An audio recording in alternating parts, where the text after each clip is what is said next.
Welcome, beautiful people, to reCULTUREview, where we review all things pop culture. Hear the latest in TV and film, music, and celebrity news, cause it's reCULTUREview.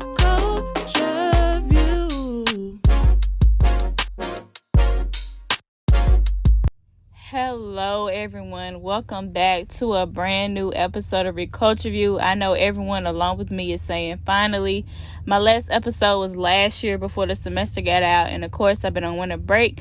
But I'm back in school, and now I'm back doing this podcast. And I know you're probably wondering, where is the video portion? Well, it's my last semester. I'm a senior this year, so I've been very busy, which I'm not complaining about. I thank God for being busy.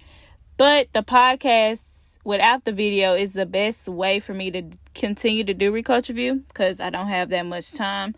But don't you worry, because reCULTUREview is still the same. We're still going to be talking about the latest in TV and film, the latest in music, and the latest in celebrity news. So sit back, relax, perk your ears up, and let's get right into it. It's reCULTUREview. So as we do in every episode, let's start off with TV and film. And I'm going to be honest with you guys, over this last month, I have been watching a lot of TV and film.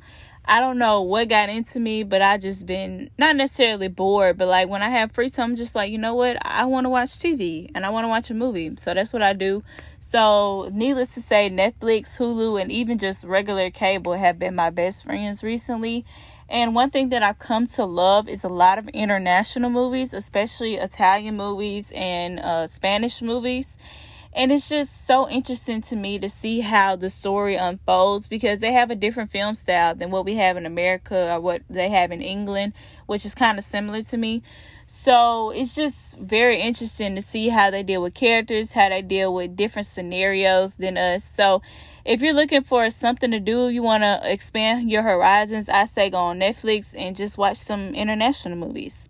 But enough rambling about me and my personal thing. Let's get into the new stuff in TV and film. So first of all, we have Sweet Magnolia Season 2.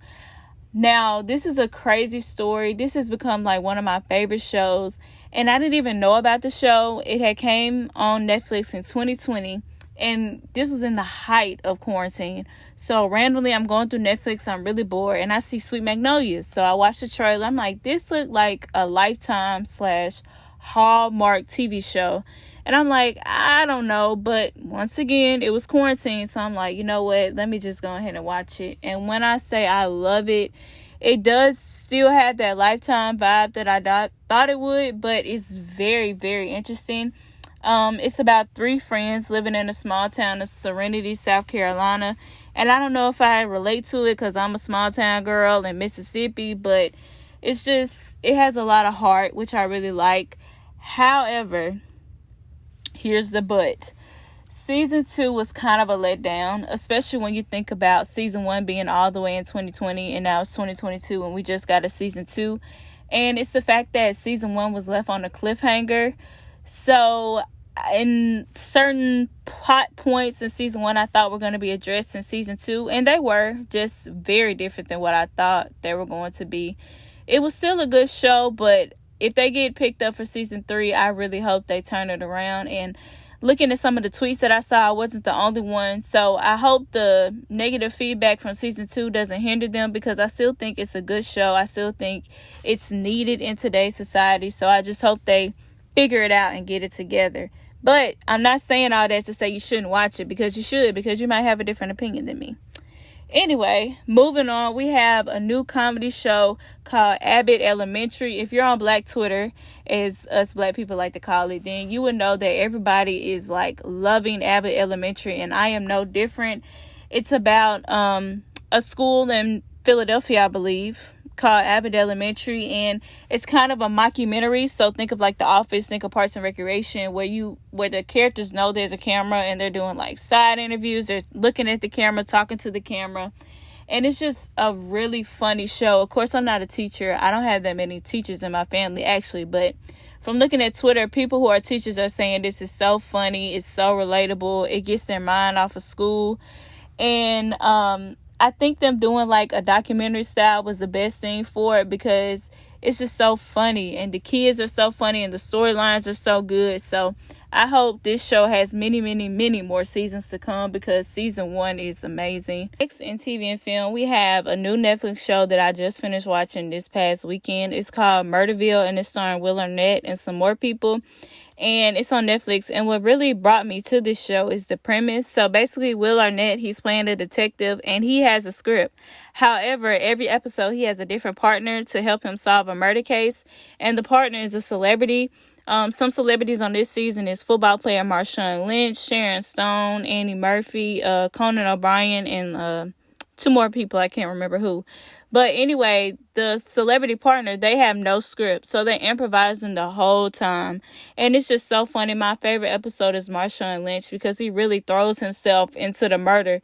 At times it has me wondering, like, does he realize this is a TV show? Like, does he realize this is not real? He was just that into it, which I love. But so if you're looking for a show to watch, funny, you can watch it in a day. I would suggest Murderville. Lastly, for TV and film, we have a film. It's not been a lot of films in the movie theater lately that I want to see. But something I do want to see is Uncharted. It's the new film starring Tom Holland and Mark Wahlberg, and it's based on a video game. And I do know the video game because my cousin used to play that game all the time. So it's like an action film. The trailer makes the film look really good. But, of course, you can't go by the trailer because some stuff in the trailer is not even in the movie. But hopefully it's a good movie. It's about the only movie that's releasing this month in the movie theater that I think is worth watching. So that's something. And with that, that concludes TV and film. It's So now it's that time in the show where we discuss music, and I'm going to be very honest. I've been listening to the same music the past 2 months. I have a like songs playlist on Spotify, and it's just the same songs over and over again. But for you guys, I knew I was doing this podcast, so I was like, you know what? Let me get out of my comfort zone. Let me search and see what new music has been put out. So the first thing we have is Queen, Nicki Minaj, and Lil Baby. They have a new song called Do We Have a Problem? And Nicki is queen, as I just stated, but I just don't like this song. I don't know what it is about it. I don't know if I'm just stuck on old Nicki, and I love Lil Baby. I just don't know. The video is really nice, though. But like I say all the time, who am I? I'm just one little person. I'm sure there's a whole bunch of people who love it. Don't get on me, Nicki fans. Next up, we have Queen Naja and Big Sean, Hate Our Love. I really like this song. I think I'm more of an R&B girl than a hip-hop girl. Maybe that's why I didn't really connect with the Nicki song. But Queen Naja's song, I really like it. I could tell that her penmanship is getting better. If she did write the song, or whoever wrote the song had good penmanship. Big Sean verse, it wasn't too much. It was just right for the song, which I really appreciate. But, you know, I'm kind of biased. Big Sean is my favorite rapper. But anyway, I added this song to my like music. So that should tell you something.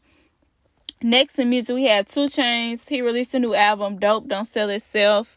I listened to it on a car ride, and I don't really know what to say, y'all. I love 2 Chainz. He like my third favorite rapper. It's Big Sean, Drake, then him. I just love the way he raps, and I love a lot of his songs, but I don't know. This album just fell flat. It kind of sounded all the same. The beats were sounding the same. He had some good features on there, but it just, I don't know. It sounded very, there was no climb, I guess you could say. It was very one-dimensional. The 2 songs that I did like on there was called Pop Music and 10 Bracelets featuring Youngboy. But other than that, you know, I'm just going to stick to his old stuff. Lastly, in music, we have King Bun, who passed away last year. His estate is dropping an album of his next month, post-death. I can't remember what episode that was, but I talked about artists releasing music post-death, and it's a hit or miss because sometimes I feel like, you know, keep that legacy alive. I'm all for it, but sometimes I feel like, you know, that person might not have put the finishing touches on their song, and y'all just releasing it, and it might not be how they wanted it to be released. You know, you can doctor it all you want, but if that person's not there to control what's going on, then, you know. But I'm all for, you know, keeping the legacy alive. So we'll see. You know, I know it's going to benefit his family with the money it makes. So it makes sense why they're doing it. And with that, that concludes music.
Okay, so before we end this episode of reCULTUREview, as always, I have to do my top pick. And if you forgot what top pick was, or this your first episode, top pick is basically where I pick my favorite culture moment that has happened since the last episode, and I talk about it. And to be honest, my top pick this episode would have been Rihanna being pregnant, but I was like, you know what?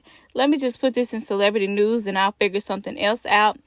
And my top pick for this episode, well, let me give you some background. So I love pop culture. I love TV, films, music, celebrity news. I love all that. But what else I really love is sports. And I've been really into the NFL this season. My team didn't make it, the Packers, but that's a story for another day. But anyway, I've been watching the playoffs. And so the Super Bowl is this upcoming Sunday, the 13th. And it's between the Los Angeles Rams and the Cincinnati Bengals. So that's my top pick, the Super Bowl. I was going to sit here and predict, but I'm so superstitious. I don't know. On one hand, I think the Rams will probably win, but it's just hard to go against Joe Burrow. I don't know. It's just something about him. I didn't even think they were going to make it that far in the playoffs. And here they are in the Super Bowl. So I don't know. I just feel like the Rams have a lot more to lose because the Bengals are kind of young. So, they can come back. So I kind of want the Rams to win, but I wouldn't be upset if the Bengals did. Score-wise, I think it might be 24-21. I don't know. I'm not going to say who. Maybe Rams. I'll probably be so wrong. But anyway, that's my top pick. And with that concludes reCULTUREview. Thank you all for tuning in and listening in. I can't wait to keep doing these episodes. Peace.